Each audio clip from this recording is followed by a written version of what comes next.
penyelundupan ratusan satwa dilindungi asal Pulau Namlea, Maluku melalui jalur laut berhasil digagalkan di Pelabuhan Makassar. Petugas karantina pertanian Makassar dan Balai Besar Konservasi Sumber Daya Alam Sulawesi Selatan menggagalkan penyelundupan 268 ekor burung nuri merah dan pelangi asal Pulau Namlea, Maluku. Ratusan satwa dilindungi ini di-packing dalam 5 kandang kawat dan ditutupi karung plastik. Dari 268 ekor burung, 9 diantaranya dalam kondisi mati karena tertumpuk di dalam kandang. Satwa liar yang dilindungi ini diselundupkan melalui jalur laut menggunakan KM Dorolonda.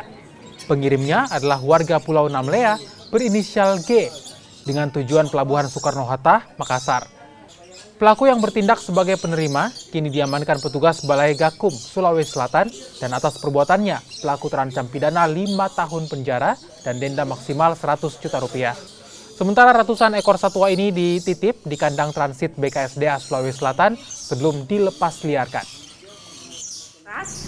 Saat ini pelakunya sudah dilakukan proses hukum, jadi sudah dilakukan penyelidikan, ditangani oleh Balai Penanganan Penegakan Hukum Wilayah Sulawesi. Ya, jadi pelakunya Bapak Aras itu diproses di Balai Gakum, singkatannya. Kemudian untuk satwanya sendiri, burung-burung yang 268 ekor tadi, untuk penyelamatannya berada dititipkan tadi di Balai Besar KSDA Sulsel, berada di kandang transit kami. Jadi teman-teman kalau mau menyaksikan burung-burungnya bisa ke kandang transit.